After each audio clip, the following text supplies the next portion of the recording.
الشيطان الرجيم.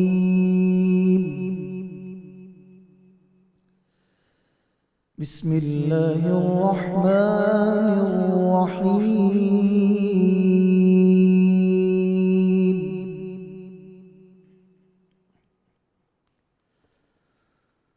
أقم الصلاة لدلوك الشمس إلى غسق الليل وقرآن الفجر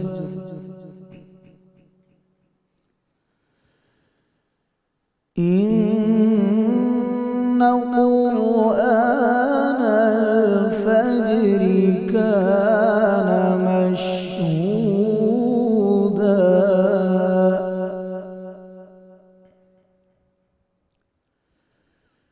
إن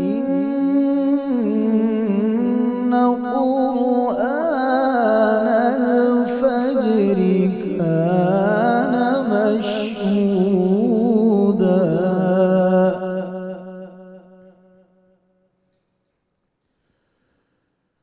ومن الليل فتهجد به نافلة لك عسى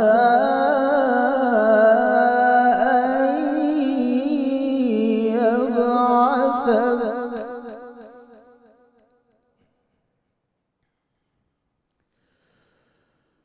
ومن الليل فتهجد به نافلة لك عسى أن يبعثك ربك مقاما محمودا.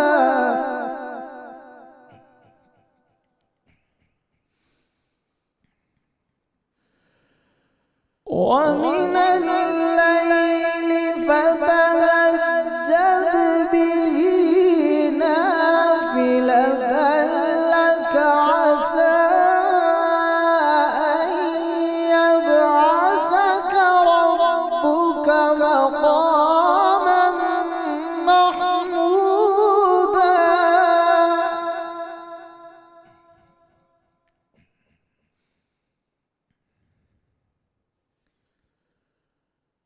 ومن الليل فتهجد به نافلة لك عسى أن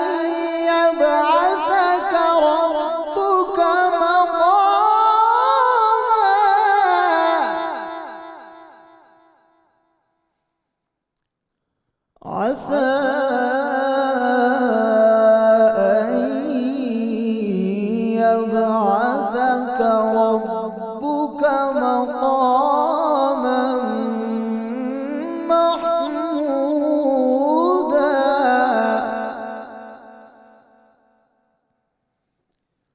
وقل رب أدخلني مدخل صدق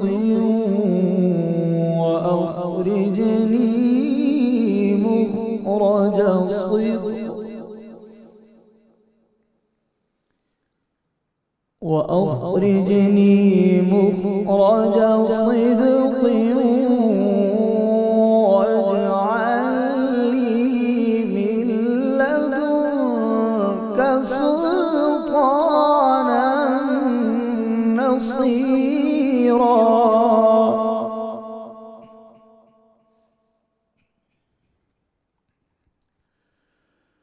وقل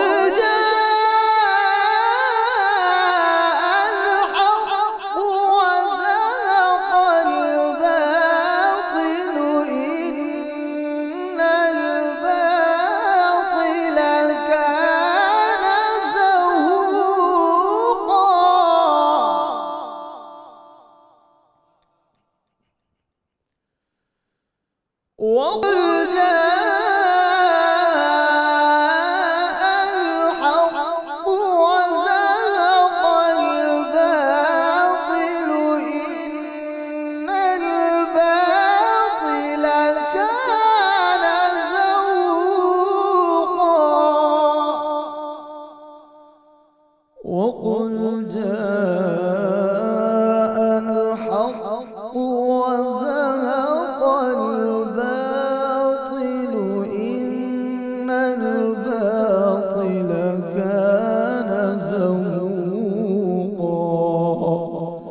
صدق الله العظيم. ماشاء اللہ جی، سبحان اللہ. ملک معروف قاری جناب قاری حامد رضا سعیدی صاحب تلاوت کلام پاک سے قلوب منور فرما رہے تھے. الحمدللہ رب العالمین والصلاة والسلام علی سید الانبیاء والمرسلین. اللہم صلی علی سیدنا و مولانا محمد وعلی آلہ واصحابہ وبارک وسلم وصلی علیہ. دنیا کے تمام دیکھنے والوں کو، تمام چاہنے والوں کو، تمام پیار کرنے والوں کو، اور جہاں جہاں تک اس وقت میری آواز کو سنا اور مجھے دیکھا جا رہا ہے، جنید اقبال کی جانب سے انتہائی محبت کے ساتھ السلام علیکم. ایک بار پھر ناظرین، آپ کو رحمت رمضان کی خصوصی براہ راست نشریات میں سحری کے حسین سے موقع پر اور مغفرت کے عشرے کی آخری سحری کے موقع پر دل کی گہرائیوں سے خوش آمدید کہتا ہوں. اچھا صاحب، آج ابتدا میں ذرا ایک جملہ آپ سے میں عرض کروں. جو لوگ تعصب کی اینک کو ہٹا کر، یا یوں کہیے کہ مصلحت پسندی کی اینک کو اتار کر پروگرام دیکھنا چاہتے ہیں، تو آج ہمارے ساتھ رہیں گے. اور جن کے ذہنوں میں تھوڑی بہت بھی اگر مصلحت پسندی ہے، یا اگر خدا نہ خواستہ وہ ڈرے ہوئے ہیں مغرب سے، تو ان کو چاہیے کہ وہ چینل کو سوئچ کر لیں، کیونکہ آج بہت اہم باتیں آپ سے کرنی ہیں. اور یہ اہم لوگوں کے لیے باتیں ہیں، خاص لوگوں کے لیے باتیں ہیں، عام لوگوں کے لیے باتیں نہیں ہیں. اور مجھے یقین ہے کہ پاکستان میں سننے والے بھی، اور انشاءاللہ جو باہر سننے والے ہیں، وہ ضرور ہمارے ساتھ رہیں گے. کیونکہ آج ناظرین تاریخ اسلامی کا انتہائی اہم ترین دن بھی ہے، سنہری ترین دن بھی ہے، بلکہ یوں کہیے کہ عظیم ترین دن بھی ہے. یاد رکھیے ناظرین، پہلے تو یہ سمجھ لیں کہ وہ منظر جب کفار مکہ کے سامنے سرور دو جہاں صلی اللہ علیہ وآلہ وسلم اپنی سیرت کے حسن اور کردار کی پاکیزگی کے باعث اپنی قوم کی آنکھوں کا تارا بنے ہوئے تھے، ہر شخص آپ کو الامین، الصادق کے لقب سے پکارا کرتا تھا. لیکن ایک وقت ایسا آیا ناظرین جب سرکار مدینہ صلی اللہ علیہ وآلہ وسلم نے دین کی ترویج اور اس کی اشاعت کا باقاعدہ آغاز کیا، تو یہی قوم آپ کے مبارک خون کی پیاسی ہوئی. آپ پر اور آپ کے غلاموں پر ظلم و تشدد کا بازار گرم کیا گیا. آپ کو آپ کے اپنے مکہ پاک سے ہجرت پر مجبور کیا گیا. اس مکے سے ہجرت پر مجبور کیا گیا ناظرین جس کی قسم اللہ اس لیے یاد فرماتا ہے کہ وہاں محبوب چلا پھرا کرتے ہیں. لَأُقْسِمُ بِهَٰذَا الْبَلَدِ وَأَنْتَ حِلٌّ بِهَٰذَا الْبَلَدِ. یعنی وہ دل سوز منظر ناظرین یاد کیجئے جب اس مکے کو چھوڑنے پر مجبور کیا گیا، جس مکے کو آپ علیہ السلام کے اجداد نے بنایا تھا، جس مکے کو آپ علیہ السلام کے اجداد نے بسایا تھا، جو مکہ آپ علیہ السلام کے اجداد کی دعاؤں کا صدقہ ہے کہ آپ کے اجداد نہ ہوتے تو یہ مکہ بھی نہ ہوتا ناظرین. یعنی وہ لمحہ کسی قیامت سے کم نہ تھا جب سرکار مدینہ صلی اللہ علیہ وآلہ وسلم، میرے آپ کے سرکار ناظرین، میرے آپ کے سرکار مکے کو چھوڑ کر ہجرت فرما رہے تھے، تو آپ علیہ السلام پلٹ پلٹ کر کعبے کو دیکھتے تھے اور فرماتے تھے کہ اے کعبہ، تو کتنا پیارا شہر ہے، تو مجھے کس قدر محبوب ہے. اگر میری قوم مجھے تجھ سے نہ نکالتی تو میں تیرے سوا کسی دوسرے مقام پر سکونت اختیار نہ کرتا.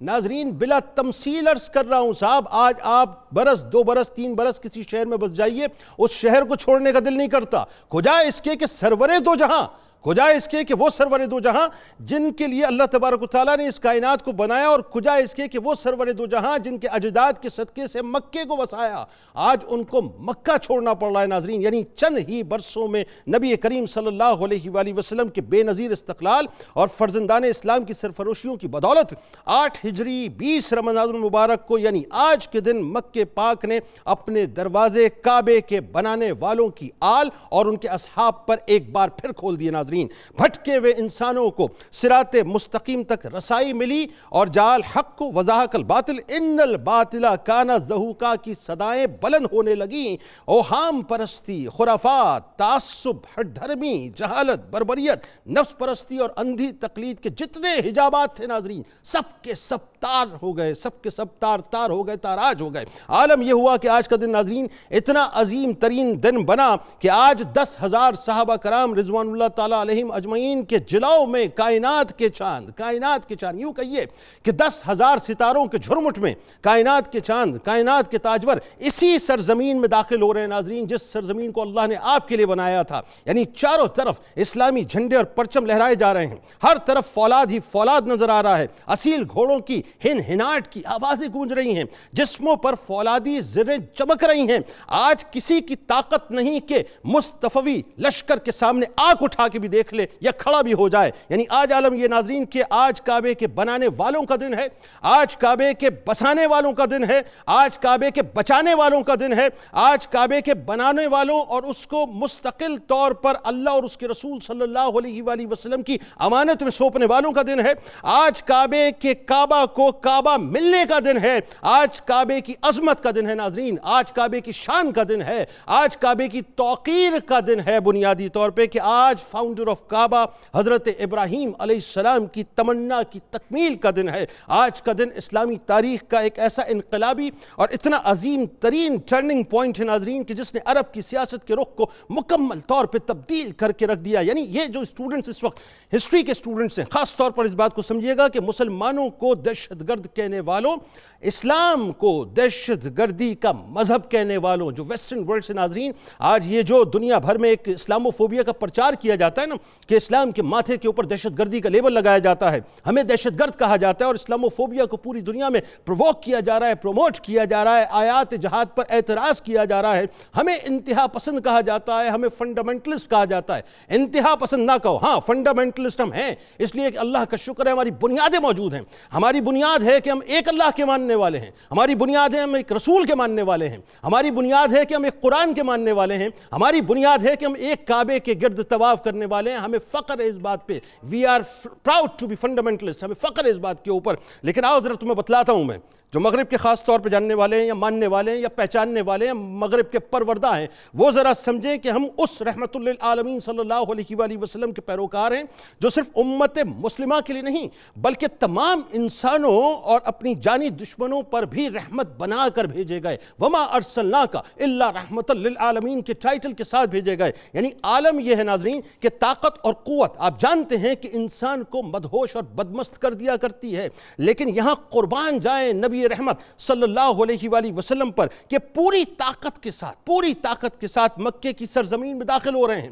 پوری پاور موجود ہے ناظرین, اسلحہ بھی موجود ہے, ایک جم غفیر ہے صحابہ کرام رضوان اللہ تعالیٰ علیہ مجمعین کا, مگر عاجزی ایسی کہ زبان مبارک پر سورہ فتح کی تلاوت ہو رہی ہے, سر اقدس انکسار سے اونٹ کے کوہان سے جا لگتا ہے, پھر زبان اقدس سے یہ جملے ادا ہوتے ہیں الیوم یوم المرحمہ کہ آج رحمت کا دن ہے, آج کعبے کی عظمت کا دن ہے, آج کعبے پر غلاف چڑھانے کا دن ہے. یعنی ایک ظلم و ستم سرکار مدینہ صلی اللہ علیہ وآلہ وسلم کی نگاہ کے سامنے ہے. شیبی ابی طالب کے بھیانک 3 برس بھی سامنے ہیں, ان کے جور و ستم کی بھیانک داستانوں کے عوض ناظرین موت کی سزا سے کم بنتی نہیں تھی. عالم یہ ہونا چاہیے تھا کہ سرکار فرماتے کہ آج سب کے سروں کو قلم کر دیا جائے, کیونکہ آج بنیادی طور پہ وہ سامنے کھڑے ہیں جنہوں نے سرکار علیہ السلام اور ان کے صحابہ کو بے انتہا ظلم و تشدد کا نشانہ بنایا ناظرین. یہی وجہ تھی کہ ان میں سے ہر شخص اپنی بدحواسی اور کانپتے ہوئے وجود کے ساتھ سخت سے زیادہ یعنی سخت ترین پریشانی کے عالم میں تھا, منتظر تھا کہ بس اب ہمارا کام تمام ہونے والا ہے.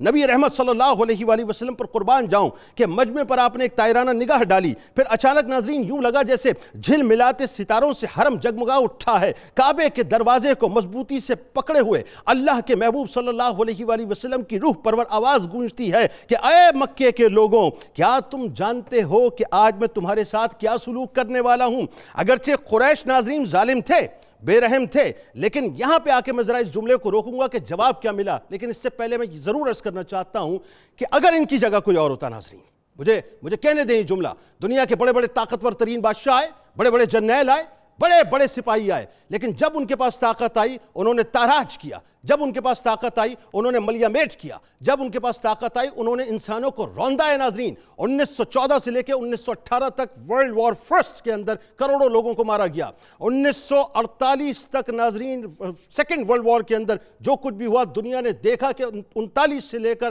یہ جو 45 تک کا معاملہ تھا یہ کیا تھا, اور اس کے بعد اسرائیل کو جو ہے وہ جنم دیا گیا.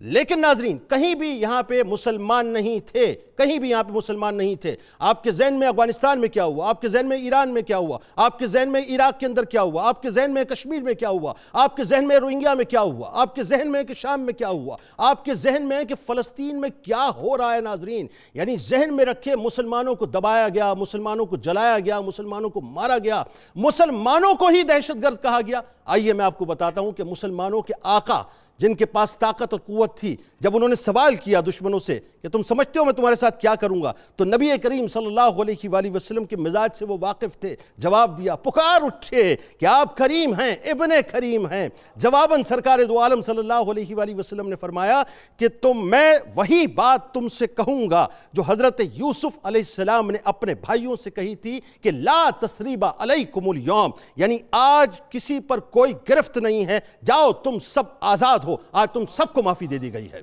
ناظرین کرام، یہ بنیادی طور پر فتح مکہ ہے، یہ بنیادی طور پر رحمت للعالمین ہے۔ آج اسلامو فوبیا پوری دنیا میں اپنے کلائمیکس پر ہے، اپنے عروج پر ہے۔ خدا کا واسطہ مسلمانوں سے میری گزارش ہے، ہوش کے ناخن لیں، اپنے مقدمے کو صحیح طور سے پینٹ کریں۔ یہ سویڈن کے اندر ریسمس جیسا ملعون کھڑے ہو کے ہمارے قرآن کو کیسے جلا دیتا ہے صاحب، اس کی ہمت کیسے ہو جاتی ہے؟ یہ مسجد اقصیٰ کے اندر یہودی مسلمانوں کے اوپر مظالم کر رہے ہیں، پورے مسلمان یعنی 57 اسلامی ممالک کیوں خاموش بیٹھے ہوئے صاحب؟ کشمیر کے اندر مسلمانوں کو زندہ درگور کیا جا رہا ہے، مسلمان کیوں خاموش بیٹھے ہیں؟ کیوں ہم اتنے مصلحت پسند نہیں ہو گئے کہ روہنگیا کے اندر کٹتے ہوئے مسلمان ہمیں نظر نہیں آتے؟ کیوں ہم یہ نہیں سمجھنے کو تیار ہیں کہ آج پوری دنیا کے اندر جو کچھ بھی مسلمانوں کے ساتھ ہو رہا ہے، وہ گیٹ ولڈر ملعون، وہ جو بچ پارلیمنٹیرین ہے ناظرین، بار بار گستاخی کرتا ہے سرکار علیہ السلام کی، اور ہم خاموش بیٹھے ہیں۔ کینیڈا کی مسجد کے اندر حملہ ہو گیا، مسلمانوں کو زخمی کر دیا گیا، اس کے باوجود ہم خاموش بیٹھے ہیں۔ صورتحال یہ ہو گئی ناظرین کہ ہر طرف سے مسلمانوں کو مارا جاتا ہے اور ہمیں انتہا پسند اور دہشت گرد کہا جاتا ہے۔ ہم دہشت گرد نہیں ہیں، ہم انتہا پسند نہیں ہیں۔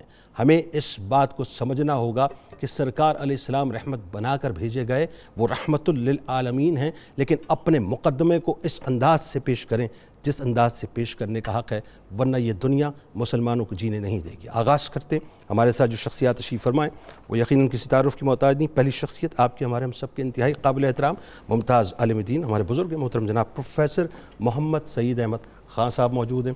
دوسری شخصیت ممتاز اسکالر ہمارے بزرگ ہیں جناب ڈاکٹر شبیر احمد جامی صاحب موجود ہیں۔ تیسری شخصیت ممتاز عالم دین جناب پروفیسر بشارت صدیق ہزاروی صاحب موجود ہیں، اور میرے دائیں جانب میرے بھائی پرنس آف قوالی کہوں تو غلط نہ ہوگا، شیر میاں داد خان صاحب موجود ہیں۔ تمام احباب کو السلام علیکم اور خوش آمدید۔ السلام ورحمۃ اللہ وبرکاتہ۔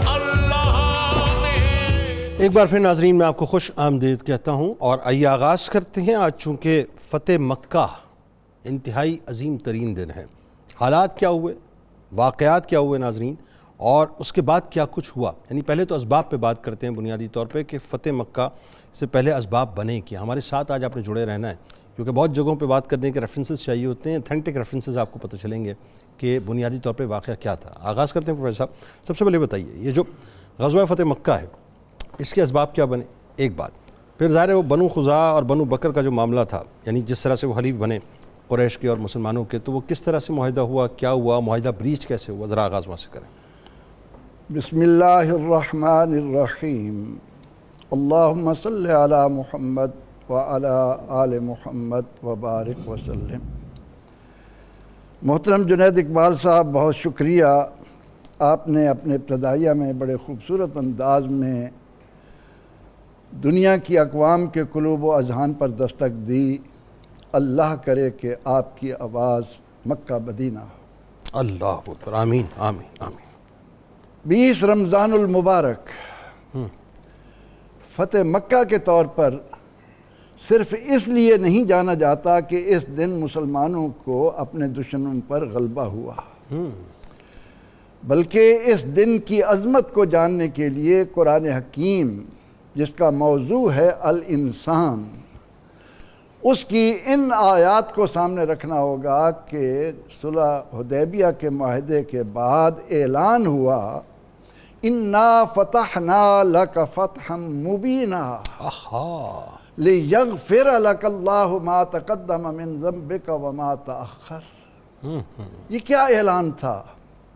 20 رمضان المبارک انسانی تاریخ کا وہ خوبصورت دن ہے اگر اس دن کے پیغام کو آج ہم سمجھنے کی کوشش کریں اس طرح نہیں جس طرح حضور سید عالم صلی اللہ علیہ وسلم کی دنیا میں تشریف آوری کے وقت روما والے، فارس والے، یونان والے، مصر والے، بر صغیر والے انسانیت سے دور ہو چکے تھے، نبی اکرم رحمت عالم صلی اللہ علیہ وسلم نے 13 سال مکی زندگی میں اور 7 سال یعنی 8 ہجری تک مکہ مدینہ سے ہجرت کر کے مدینہ منورہ میں تمام دنیا کے لوگوں کے قلوب و اذہان کو اس بات کی طرف متوجہ کیا کہ انسان بن جاؤ۔ واہ! لیکن آپ صلی اللہ علیہ وسلم کے پیغام کو سمجھنے کی بجائے خواہشات نفس کے پیروکاروں نے کبھی آپ کے لیے ساحر کا لفظ استعمال کیا، معاذ اللہ، کبھی آپ کے لیے جنون کا لفظ لائے، معاذ اللہ، کبھی کوئی لفظ لائے، کبھی کوئی لفظ لائے۔ لیکن جس دن صلح نامہ حدیبیہ تحریر ہوا اس دن پروردگار عالمین کی طرف سے بنی نوع انسان کو ایک سرٹیفکیٹ ملا کہ انا فتحنا لک فتحا مبینا، اے محبوب آج ہم نے آپ سے وہ تمام الزامات دور کر دیے ہیں جن کی ان لوگوں کو سمجھ نہیں آ رہی۔ آج حقیقی معنوں میں انسانیت کے رخ پر پڑا پردہ ہٹنے والا ہے، واہ! انسانیت پر پڑا گدلا پن صاف ہونے والا ہے۔ دنیا کو معلوم ہوگا کہ اللہ رب العزت نے انسان کو کیوں تخلیق کیا اور یہ اس دستور حیات کی طرف متوجہ ہو جائے جو اللہ نے اس کے لیے عطا کیا۔ بالکل ٹھیک ہے۔ اب حدیبیہ میں جو معاہدہ ہوا حقیقی معنوں میں وہی سبب ہے فتح مکہ کا۔ بالکل ٹھیک ہے، کیونکہ اس کے اندر یہ شرط تھی کہ آئندہ 10 سال تک خون ریزی بند، جنگ نہیں، جنگ بندی، بالکل ٹھیک۔ اس معاشرے میں جہاں ذرا سی بات پر لوگوں کا کئی سال تک خون بہایا جاتا، ایسا ہی ہے، گھوڑے آگے بڑھانے پہ جھگڑا تھا، پانی پلانے پہ جھگڑا تھا، انسانیت تل ملا اٹھی تھی کہ یا اللہ یہ کون ہے انسان کے روپ میں، ان پر خواہشات نے اتنا غلبہ کر رکھا ہے کہ یہ حیوانیت شرما رہی ہے۔ ایسا ہی تو یہ اعلان ہوا، دستخط ہو گئے کہ 10 سال تک جنگ نہیں ہوگی۔ ٹھیک۔ اس کے بعد دوسری بات اس معاہدے کے اندر یہ طے کر دی گئی کہ آس پاس کے اس علاقے کے اس جزیرے کے جتنے قبائل ہیں آج کے بعد ان کو اختیار ہوگا کہ وہ اپنے آپ کو کس کے ساتھ منسلک کرنا چاہتے ہیں، جس کا چاہیں حلیف بنا لیں، مسلمانوں کے حلیف بننا چاہتے ہیں، رحمت عالم کے دامن میں آنا چاہتے ہیں، یا شرک و بت پرستی کی اس دلدل میں رہنا چاہتے ہیں کہ جو حیا سے، شرم سے، اخلاق سے، غیرت سے، ہر چیز سے خالی۔ درست، بالکل ٹھیک۔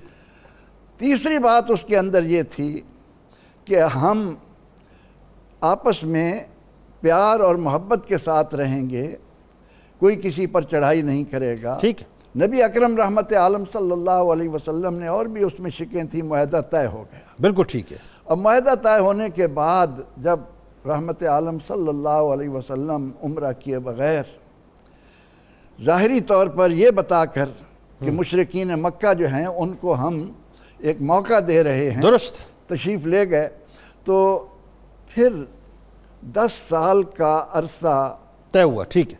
طے ہونے کی بنا پر ان کے اندر حیوانیت پھر جنم لینے لگی۔ درست۔ اور خاص طور پر یہ جو 2 قبائل تھے ان میں کافی عرصے سے دشمنی چلی آ رہی تھی۔ کون سے قبائل؟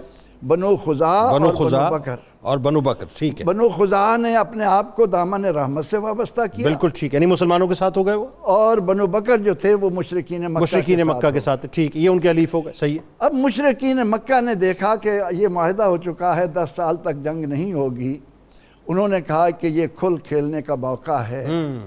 ہم بدر میں کہاں ذلتوں سے دوچار ہوئے لیکن حقیقت کی طرف نہیں آئے، آج پھر ہم اپنا تسلط، اپنا غلبہ، جس طرح آج دنیا حیوانیت معیشت کو بہانہ بنا کر انسانی قدروں کو پامال کر رہی ہے، اس کے نزدیک انسان کی قدر نہیں، بالکل یہی معاملہ تھا۔ بالکل ٹھیک ہے۔ تو قریش نے بنو بکر کو ابھارا، بنو بکر نے کہا بڑا اچھا موقع ہے، انہوں نے بنو خزاع پر بلا وجہ حملہ کر دیا، اور وہ جان بچانے کے لیے حرم پاک میں آئے، انہوں نے حرمت اس کی بھی پامال کر دی، 23 ناحق آدمی ان کے قتل کر ڈالے، اور اس میں بنو بکر کے ساتھ سرداران قریش نقاب اوڑھ کر، رخ بدل کر، ان کے ساتھ مل کر یہ بھی اسی طرح حیوانیت کو فروغ دے رہے ہیں۔ رات کی تاریکی میں حملہ ہوا، رات کی تاریکی میں حملہ ہوا، اس میں اکرمہ بن ابی جہل ہو، صفوان بن امیہ ہو، بڑے بڑے سردار ان کے ساتھ مل کر انہوں نے نبی اکرم رحمت عالم صلی اللہ علیہ وسلم کے حلیف قبیلے کو پریشان کیا۔ اب یہ اس تقریباً عالم میں 22 ماہ کا عرصہ تھا، تقریباً 22 ماہ کے عرصے کے بعد یعنی 7 ہجری سے 22 ماہ کا تقریباً عرصہ تھا جی۔ اب اس کے بعد چونکہ انہوں نے نبی اکرم رحمت عالم صلی اللہ علیہ وسلم سے تعلق جوڑا تھا، انہوں نے مدد کے لیے حضور علیہ الصلوۃ والتسلیم کو پکارا، انہوں نے اس بات کی تمنا کی کہ ہم جن کے ساتھ جڑے ہیں انہیں ہماری مدد کے لیے آنا چاہیے۔ ان لوگوں نے تو اس معاہدے کی یعنی پرزے کر دیے ہیں، اس کو توڑ دیا ہے۔ یعنی دوسرے لفظوں میں یوں میں سمجھاؤں آپ کی بات کو کہ صلح حدیبیہ میں جو ایک ایگریمنٹ تھا کہ جس کے مطابق 10 برس تک امن و امان قائم رہے گا، ٹھیک، اس کو سب سے پہلے قریش مکہ نے یا کفار مکہ نے بریچ کر دیا۔ انہوں نے یہ سمجھا کہ اب جنگ تو ہونی نہیں ہے، تو ہم آپس میں جو ہماری دشمنیاں چل رہی ہیں اور اس میں بھی ہم موتا کا زخم اس وقت تازہ تھا میرا خیال ہے، جو تازہ زخم تھا، انہوں نے کہا جی اس موقع پہ جو ہے یہ فائدہ ہم اٹھا لیتے ہیں اور ان کے خلاف چڑھائی کر دیتے ہیں۔ ان کے خلاف چڑھائی کر کے تو مسلمانوں کو ہی دراصل یعنی پریشان کرنا تھا کہ یہ تمہارے ساتھ ان کا معاہدہ ہوا ہے، آؤ دیکھو ہم ان کے ساتھ کیا کر رہے ہیں۔ تو اس پر بنو خزاع کا سردار غائبانہ طور پر جب نبی اکرم رحمت عالم صلی اللہ علیہ وسلم کو مدد کے لیے پکارتے ہیں، اور اس کے بعد وہ ایک وفد کی صورت میں حضور سید عالم صلی اللہ علیہ وسلم کے پاس پہنچتے ہیں، اور نبی اکرم رحمت عالم صلی اللہ علیہ وسلم اہل مکہ کے سامنے 3 شرائط رکھتے ہیں۔ اچھا، اس پہ بات کرتے ہیں آگے، ذرا گفتگو آگے بڑھاتے ہیں۔ ڈاکٹر صاحب بتائیے ذرا کہ سرکار مدینہ صلی اللہ علیہ وآلہ وسلم کا ظاہر ہے اس المناک واقعے کو مدینہ شریف میں بیٹھ کر دیکھنا، سننا، اور پھر آپ کا خاص طور پہ لبیک لبیک کی صداؤں کو بلند کرنا، نصرتو نصرتو کی صداؤں کو بلند کرنا، ذرا بتائیے کہ کیا ہوا کیا پھر اس کے بعد اسی کنٹینیوٹی میں۔ بسم اللہ الرحمن الرحیم۔ انٹرو میں جو چند باتیں آپ نے کی ہیں میں ذرا اس کو تھوڑا اضافہ کروں۔ حضور نبی اکرم صلی اللہ علیہ وسلم کو اللہ تعالیٰ نے جو دین اسلام دیا ہے، اس کے اندر اتنی جامعیت اور اتنی وسعت ہے کہ آپ کے تمام اقدامات بر موقع، بر محل اور عقل و حکمت کے عین مطابق تھے۔ ٹھیک، آپ کے کچھ اقدامات ہوتے تھے ہنگامی، کچھ اقدامات ہوتے تھے مستقل مزاجی کی وجہ سے۔ ٹھیک ہے، آپ نے انسانیت کو یہ بھی موقع دیا کہ وہ ہدایت کو سمجھنے کے لیے وقت اور ٹائم بھی لے لیں، لیکن جب وہ وقت اور ٹائم گزر گیا تو اب ان پر گرفت کرنے اور ان پر غالب آنے کا لگتا یہ ہے کہ یہ جو فتح مکہ تھا لِيُظْهِرَهُ عَلَى الدِّينِ كُلِّهِ کا پہلا مظاہرہ تھا۔ یعنی اللہ تعالیٰ نے دین اسلام کو جو تمام ادیان پر غالب کرنے کا قرآن میں وعدہ فرمایا ہے، اس کا پہلا مظاہرہ فتح مکہ کی صورت میں ہو رہا ہے۔ اب اس میں آپ کی غیرت کے، جرت کے، رحمت کے، حکمت عملی کے اتنے مظاہر موجود ہیں کہ تمام سیرت نگار اور مغرب کے پڑھنے والے بھی حیران ہیں کہ اتنی جامع اور معنی شخصیت یہ تاریخ اسلام کے دامن میں موجود تھی، حضور نبی اکرم صلی اللہ علیہ وسلم کی موجودگی میں۔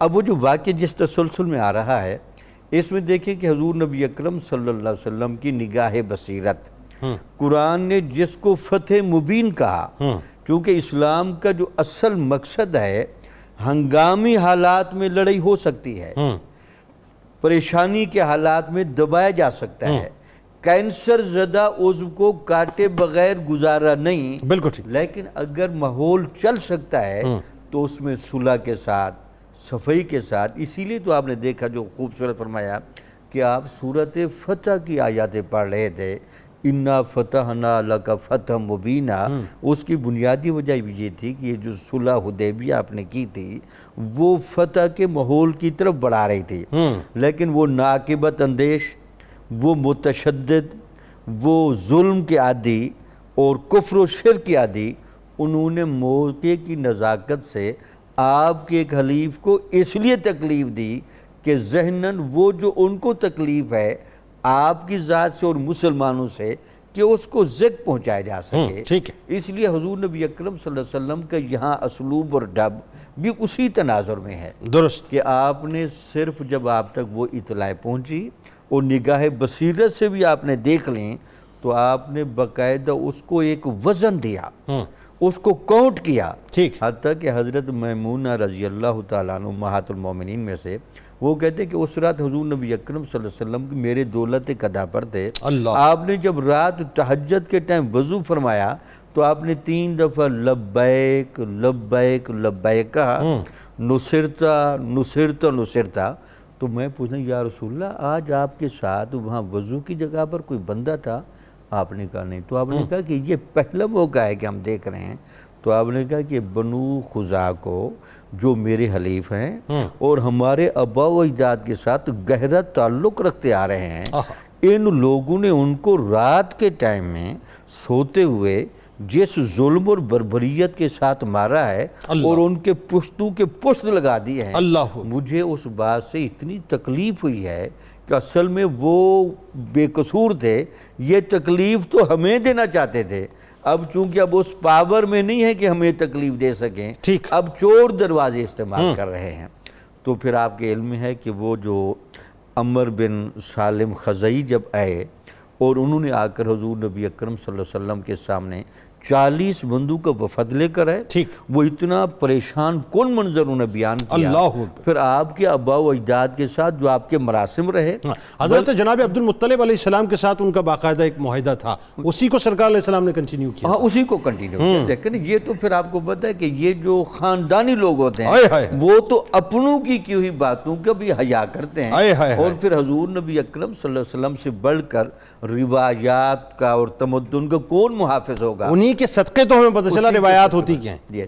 اب اگر میں وہ شعر ان کے ذرا پڑھ کے سناؤں، بتائیے حضرت یہ وہ بڑا خوبصورت لفظ بولتے ہیں، دیکھیں پکارنے کو ان کا انداز ہے، یا رب انی ناشد محمدن حلف ابینا و ابیہ التددا، یعنی مطلب یہ ہے کہ اے میرے پروردگار آج میں حضور نبی اکرم صلی اللہ علیہ وسلم کی دوستی کو پکار رہا ہوں، کیونکہ ہمارے باپ اور ان کے باپوں کے درمیان آپس میں زمانہ قدیم سے معاہدے چلے آ رہے ہیں۔ اللہ اکبر، یعنی ان کا بھی انداز یہ ہے، چونکہ ان کو علم یہ تھا حضور نبی اکرم صلی اللہ علیہ وسلم کو چونکہ اپنے آبا و اجداد کے ساتھ جو شیفتگی اور محبت ہے، میں ذرا اس معاہدے کا تذکرہ کر کے آپ کو بتاؤں بھئی یا رسول اللہ ہم اس موقع پر کتنے پریشان ہوئے ہیں اور ہمیں کتنی تکلیف دی گئی ہے اور ہمیں اس کا کتنا درد ہے، اور ہمیں یہ بھی احساس ہے کہ در پردہ آپ کو ہی تکلیف دی جا رہی ہے۔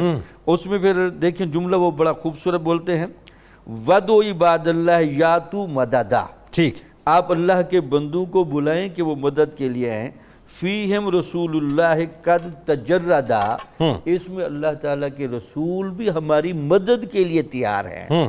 اب ان میں وہ درد وہ کیف دیکھیں، پھر حضور نبی اکرم صلی اللہ علیہ وسلم نے اس کے لیے پورا ایک پلان کیا، پورا بندوبست بنایا کہ میں بنو خزاع کا بدلہ کس طرح لوں گا۔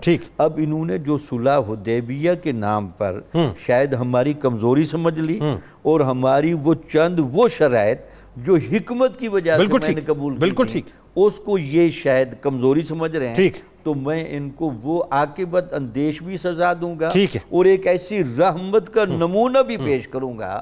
تو یہ وہ منظر تھا جو آپ نے وہاں پیش فرمایا۔ اچھا اس میں پھر یہ بھی ہوا نا میرے خیال سرور عالم صلی اللہ علیہ وآلہ وسلم نے زمرہ نامی ایک شخص کو جو ہے منتخب کیا، اپنے نمائندہ بنا کے بھیجا تاکہ وہ اہل مکہ جا کے مطلب اہل مکہ سے ساری صورتحال بھی معلوم کر لیں، اور جو تجاویز آپ نے بھیجی خاص طور پر جو 3 شرائط کی بات آپ کر رہے تھے کہ بنو خزاع کے مقتولوں کی دیت ادا کریں، پہلی بات تو یہ، دوسرا بنو نفاسہ سے اپنی دوستی کا معاہدہ جو ہے ختم کر دیں، اور تیسرا صلح حدیبیہ کو اعلانیہ طور پر کل عدم قرار دیا جائے۔ اچھا اب یہ تو ہو گیا ایک ٹرننگ پوائنٹ جو کہ ظاہر صلح حدیبیہ کے حوالے سے. اب وہاں پہ جو کفار کا کیمپ تھا اس میں اب ظاہر ایک سراسیمگی کی کیفیت تھی, ایک آگ لگ چکی تھی. جناب ابو سفیان رضی اللہ تعالیٰ عنہ ابھی تک ایمان نہیں لائے تھے. اب ظاہر آپ کو نمائندہ بنا کے بھیجا گیا کہ صورتحال ہاتھ سے نکل رہی ہے, جا کے کنٹرول کیا جائے.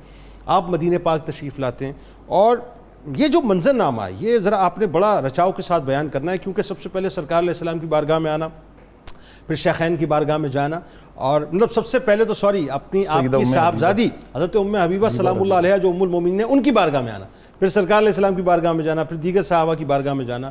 تو مجھے لگتا ہے کہ حضرت ام حبیبہ سلام اللہ علیہا کا ایک بہت بڑا کردار ہے کفار مکہ کو ڈی مورلائز کرنے میں. بتائیے ذرا. بسم اللہ الرحمن الرحیم والصلاة والسلام علی سید الانبیاء والمرسلین.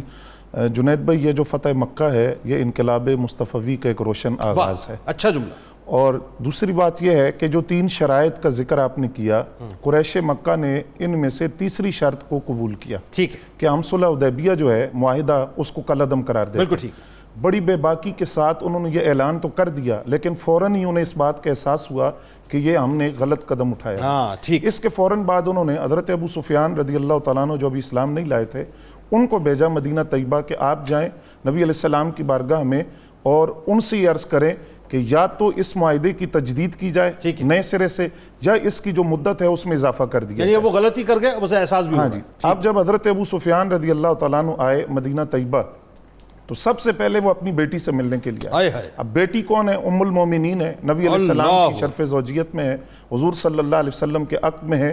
ملنے کے لیے آئے, جب بیٹھنے لگے تو بیٹی نے اپنے والد سے کہا کہ آپ ٹھہر جائیں. تو بستر رسول اللہ صلی اللہ علیہ وسلم کا وہ اٹھا دیا. تو باپ اپنی بیٹی سے پوچھتا ہے کہ اگر باپ بیٹی سے ملنے کے لیے آئے تو نرم و گداز بستر بچھایا جاتا ہے, تو بستر جو تھا وہ بھی آپ نے اٹھا لیا. میں اس قابل نہیں کہ اس بستر پر بیٹھوں, جب بستر اس قابل نہیں تھا کہ میں اس پر بیٹھتا.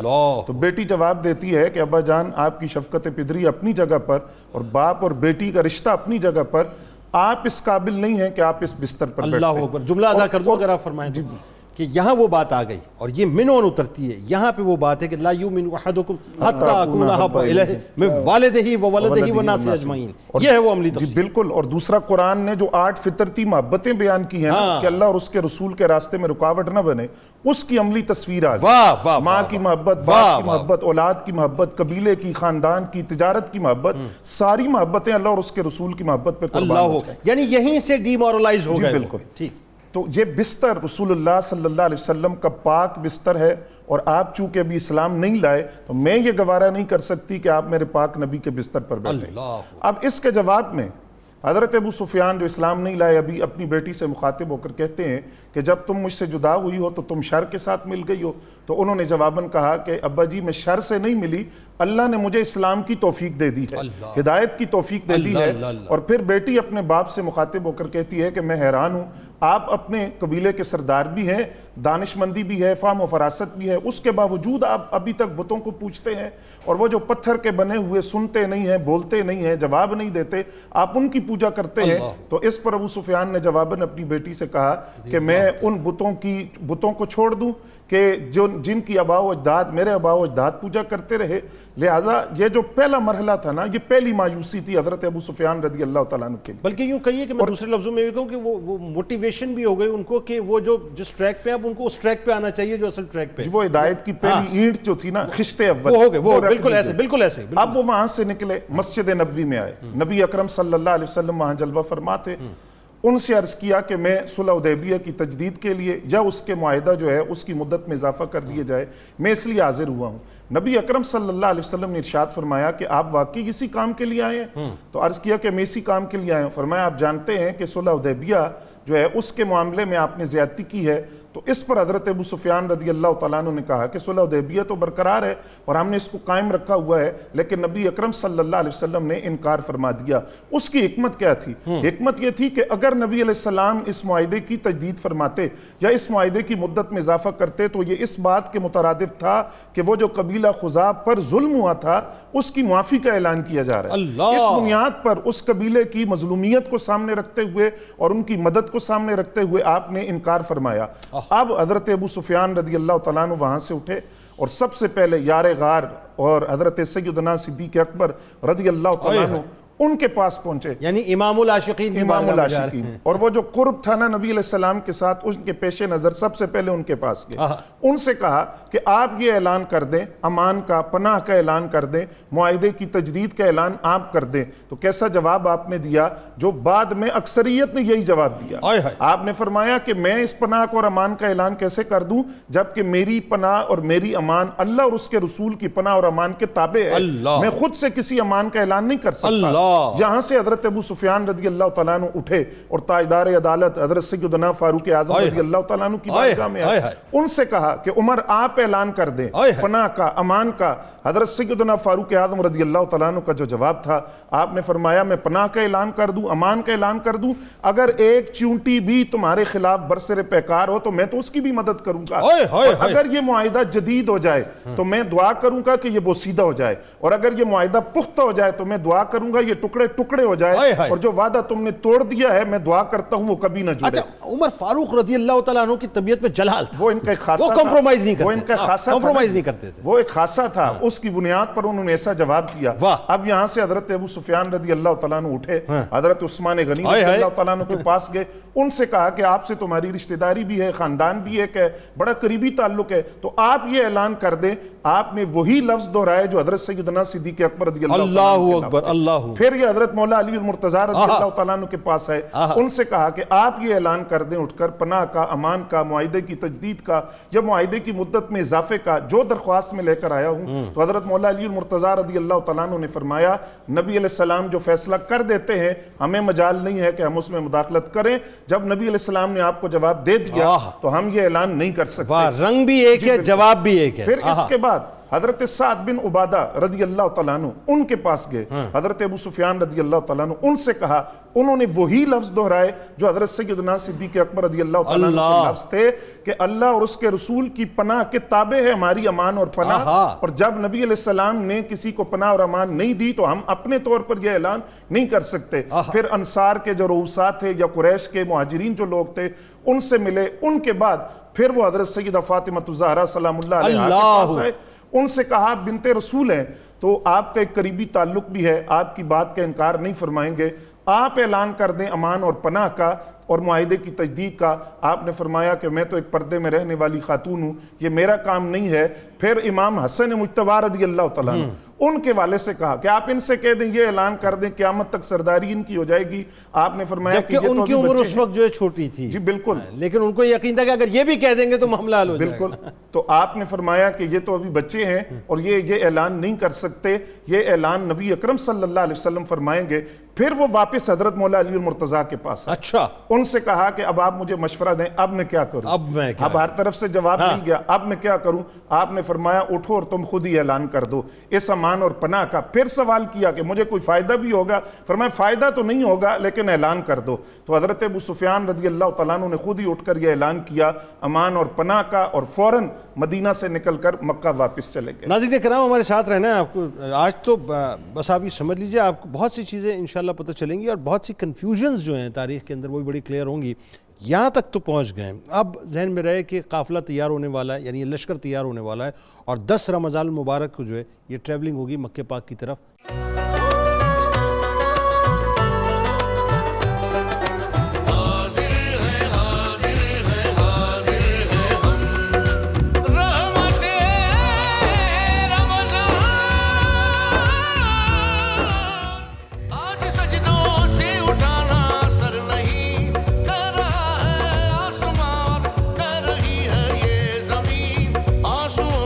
ایک بار پھر جناب میں آپ کو خوش آمدید کہتا ہوں، اور ناظرین آج کا دن بڑا عظیم ترین دن ہے، فتح مکہ، وہ مکہ جو سرکار مدینہ صلی اللہ علیہ وآلہ وسلم کا مکہ ہے۔ آج سرکار مدینہ صلی اللہ علیہ وآلہ وسلم ایک بار پھر اس مکے میں شان و شوکت سے داخل ہو رہے ہیں۔ اچھا، اب وہ موقع ہے پروفیسر صاحب جہاں پر سرکار مدینہ صلی اللہ علیہ وآلہ وسلم نے باقاعدہ مشورہ کیا، اور مشورے میں جناب صدیق اکبر رضی اللہ تعالیٰ عنہ، جناب عمر فاروق رضی اللہ تعالیٰ عنہ، اور مکے میں داخل ہونے کے حوالے سے، قریش مکہ پر حملہ کرنے کے حوالے سے، لشکر کشی کرنے کے حوالے سے، یہ ساری مشاورت ہو رہی ہے۔ وہ جو منظرنامہ ہے ذرا بیان کیجئے۔ اللہ رب العزت نے اپنے حبیب مکرم صلی اللہ علیہ وسلم کو حکم دیا کہ شاورہم، مشورہ کیجئے. ٹھیک ہے. فَإِذَا عَزَمْتَ فَتَوَكَّلْ عَلَى اللَّهِ، پھر جس نتیجے پر آپ پہنچے اللہ پر بھروسہ کرتے ہوئے اس پر چل پڑی. بالکل ٹھیک ہے. اب حضرت ابو سفیان ناکام ہو کر لوٹ آئے اور ان سے مکے والے پوچھ رہے ہیں کہ کیا ہوا، تو انہوں نے کہا کہ میں نے اپنے طور پر اعلان کر دیا. وہ پوچھتے ہیں کہ کسی نے اس کے جواب میں امان بھی دی؟ کہا کسی نے امان نہیں دی. اس کی زبان سے یہ نکلنا تھا کہ مکے کے سرداروں پر ایک سراسیمگی کی کیفیت طاری ہو گئی، سب پر ایک خوف طاری ہو گیا کہ اب ہماری خیر نہیں، اب ہم جس نظام کو بچانے کے لیے کوشاں ہیں اس پر کاری ضرب لگنے والی ہے. ادھر نبی اکرم رحمت عالم صلی اللہ تعالی علیہ وسلم نے تیاری شروع کر دی. ٹھیک ہے. سب سے پہلے آپ نے اپنی زوجہ مطہرہ ہماری پیاری اماں جان ام المومنین عائشہ صدیقہ رضی اللہ عنہا سے فرمایا کہ ہتھیار نکال کر ان کو صاف کرو، یعنی میرا سامان تیار. سامان تیار. اب صدیق اکبر رضی اللہ عنہ آئے، دیکھا، کہا بیٹی یہ کیا؟ کہا میرے آقا نے حکم دیا ہے. تو وہ سمجھ گئے. اب کیونکہ واقف اسرار نبوت ہے، مزاج شناس رسول صلی اللہ. اب نبی اکرم رحمت عالم صلی اللہ تعالی علیہ وسلم کی عادت مبارکہ تھی کہ آپ ایسے موقع پر اپنے حجرہ مبارکہ سے نکل کر تنہا بیٹھ جاتے تھے. اچھا. جب آپ تنہا بیٹھتے تو صحابہ رضی اللہ عنہم کو معلوم ہو جاتا کہ آج کوئی انتہائی اہمیت کا حامل کوئی کام معاملہ ہونے والا ہے. ٹھیک ہے.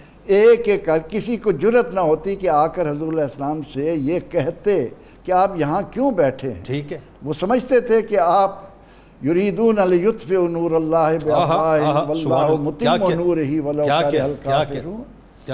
اب حضور سید عالم صلی اللہ علیہ وسلم تشریف فرما ہیں تو سب سے پہلے صدیق اکبر رضی اللہ عنہ آئے. اب نبی اکرم رحمت عالم صلی اللہ علیہ وسلم نے اپنے مخصوص انداز سے اپنے یار غار کو قریب بلایا، ان کے ساتھ مشورت کی. مشورہ کرنے کے بعد ان کو دائیں جانب بیٹھنے کا حکم دیا. اچھا ٹھیک ہے. ان کے بعد سیدنا فاروق اعظم رضی اللہ عنہ تشریف لائے. واہ. ان کے ساتھ مشاورت کی. واہ. مشاورت کے بعد ان کو اپنی بائیں جانب بٹھایا. ٹھیک، یعنی دونوں وزیر دائیں اور بائیں بیٹھ گئے. آقا علیہ السلام فرمایا کرتے تھے کہ یہ دونوں میری آنکھیں اور میرے کان ہیں. ہائے ہائے. اب اس وزیر بھی ہے نا ظاہر زمین پر آپ وزیر ہیں، آسمانوں پر دو فرشتے آپ کے وزیر. بالکل ٹھیک. حضور سید عالم صلی اللہ علیہ وسلم کے مشورے پر صدیق اکبر رضی اللہ عنہ نے کہا کہ وہ آپ کی قوم ہیں.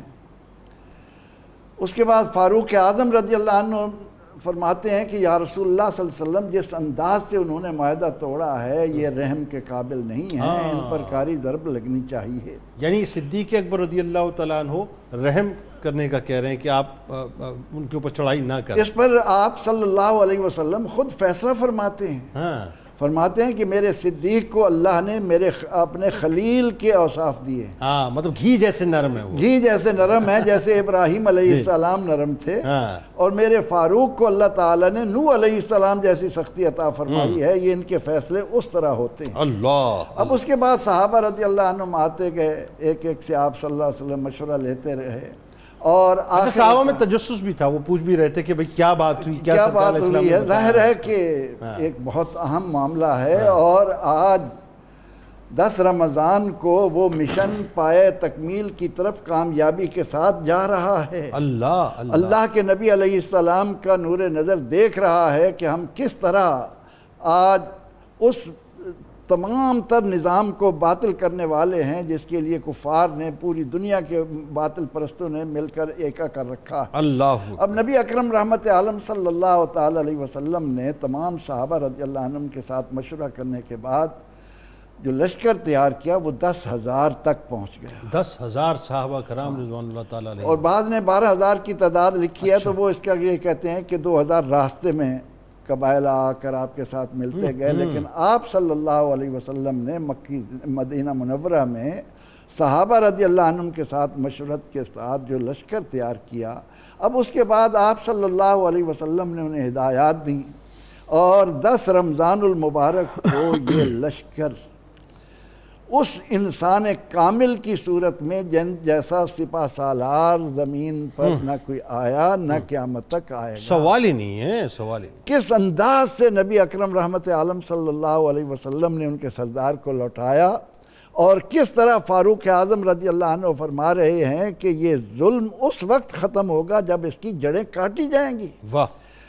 انہوں نے حد کر دی ہے کہ نبی اکرم رحمت عالم صلی اللہ علیہ وسلم کے ساتھ کیے ہوئے، تو اب یہ شان و شوکت کے ساتھ انتہائی رازداری کے ساتھ لشکر مکہ مکرمہ کی طرف رواں دواں ہوتا ہے، اور حضور سید عالم صلی اللہ علیہ وسلم اس کی قیادت کرتے ہوئے اس لشکر کو مر الزہران تک پہنچا دیتے۔ بالکل اچھا، اب اس میں ڈاکٹر صاحب یہیں سے ذرا جو میں چاہتا ہوں یہ تار ٹوٹے نا، اور یہ کنیکٹیوٹی اسی طرح سے چلتی رہے، تاکہ سننے والے آپ کے ساتھ اس سفر میں ذہنی طور پہ، قلبی طور پہ اور روحانی طور پہ شامل رہیں۔ 10 رمضان المبارک پروفیسر صاحب نے یہاں تک تو پہنچا دیا، لشکر تیار ہو گیا، اور 10 رمضان المبارک میں 10,000 یوں کہیے کہ ستاروں کے جھرمٹ میں کائنات کے چاند یوں کہیے کہ اپنا کمانڈر اعظم بن کر اب چلے ہیں، ٹھیک ہے جی۔ جناب عباس علیہ السلام کا اسی سفر کے اندر کہیں جا کے کسی موقع پہ ایمان کا اعلان ہونا ہے، یہ بھی لوگوں کو ذرا سمجھائیے گا کہ ایمان تو پہلے کا معاملہ ہے، یہاں تو اعلان ہونا ہے، اور جناب ابو سفیان رضی اللہ تعالیٰ عنہ نے جو ہے قبول اسلام بھی کیا اسی سفر میں کہیں، اور اسلامی لشکر جو مر الزہران میں جا کے رکا ہے، جہاں سے ایک ہیبت لشکر کی نظر آتی ہے، وہ کیا منظرنامہ تھا ذرا بتائیے۔ ذرا 2-3 واقعے میں ساتھ ملا لوں تاکہ تسلسل میں اچھا ہو جائے گا۔ حضور نبی اکرم صلی اللہ علیہ وسلم کی یہ جو فتح مکہ کی طرف سفر تھا، خاصوں کو تو اطلاع دے دی تھی، لیکن یہ اطلاع سر عام نہیں تھی، یعنی سب کو اندازہ نہیں تھا۔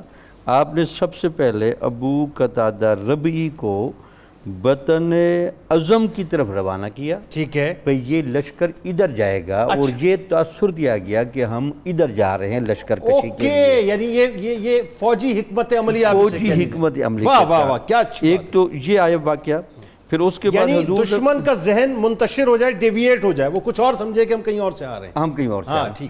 دوسرا، حضور نبی اکرم صلی اللہ علیہ وسلم نے اپنے صحابہ کے اندر جذبہ جہاد پیدا کرنے کے لیے باقاعدہ 2 لفظ بولے۔ وہ کیا؟ بھئی جس بندے کا اللہ پر ایمان ہے اور آخرت پر ایمان ہے، وہ میری بات سننے کے لیے مدینہ شریف میں آئے۔ واہ، چونکہ آپ کو اس بات کا اندازہ تھا کہ ماہ رمضان کے روزے چل رہے ہیں، بالکل ٹھیک ہے، تو لوگ بہت زیادہ مصروف ہیں، تاکہ میرے ان 2 جملوں سے ان کو اہمیت کا اندازہ ہو۔ واہ واہ، تو یہاں 10,000 کا اتنا جلیل القدر لشکر کا تیار ہونا، اس کے پیچھے اپنی حکمت عملی دیکھیں کہ آپ کا ترغیبی اسلوب کیا ہے کہ کس طرح لوگوں کو، اور ایک لیڈر کو ہونا ایسا ہی چاہیے، ہونا ایسی چاہیے، بالکل ٹھیک۔ اس کے بعد پھر جب یہ لوگ وہاں سے چلے تو وہاں ایک بڑا ایمان افروز واقعہ بھی پیش آیا۔ کہتے ہیں کہ اورجو کے مقام پر جو مدینہ شریف سے یہ 3 کلومیٹر کے فاصلے پر تھا، وہاں ایک کتیا نے بچے دیے ہوئے تھے، یہ 30 کلومیٹر کے فاصلے پر تھا، تو وہاں دیے ہوئے تھے۔ وہاں آپ نے باقاعدہ جمیل بن سراقہ رضی اللہ تعالیٰ عنہ نامی صحابی کی ڈپٹی لگائی، اور ان کو کہا کہ یہ جو بچے ہیں اور یہ کتیا ہے، آپ نے لشکر کے دوران ان کی حفاظت کرنی ہے۔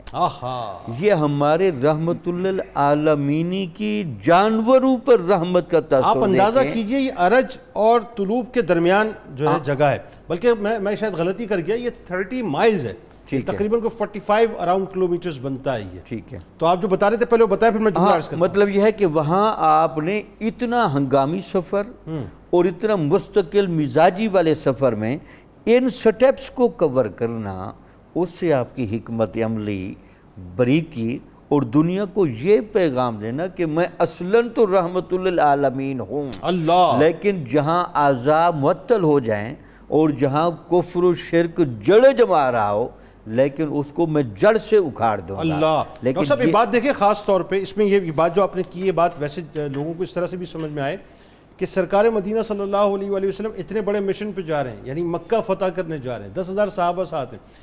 یہ ہے ایکچولی انسانیت، کہ جو آج دعوے دار بنے ہوئے ہیں حقوق انسانی کے اور جانوروں کے حقوق کے ویسٹ والے، یہ دیکھیں یہ ہے انسانیت کہ ایک جانور نے بچوں کو جنم دیا، وہ اپنے بچوں کو دودھ پلا رہی ہے، تو سرکار علیہ السلام نے ایک صحابی کو ڈپیوٹ کیا اور لشکر کو دور کر دیا کہ کہیں خوف میں مبتلا نہ ہو جائے۔ یہ ہے میرے سرکار بنیادی طور پر۔ اس کے بعد اگلا بات کہتے ہیں کہ آپ کی گہری حکمت عملی، آپ نے جتنے بھی قبائل تھے، یعنی وہ جو آپ کی زیر سرپرستی چل رہے تھے، ان کو آپ نے جھنڈے جس انداز سے دیے، وہ ایک جھنڈوں کا پورا لشکر بنایا۔ بنو سلیم کو ایک پرچم دیا، ٹھیک ہے، اور ایک جھنڈا بنو غفار کو دیا، ٹھیک ہے، اور اسی طرح آپ نے بنو کعب کو جھنڈا دیا، ٹھیک ہے، مزینہ کو 3 جھنڈے دیے،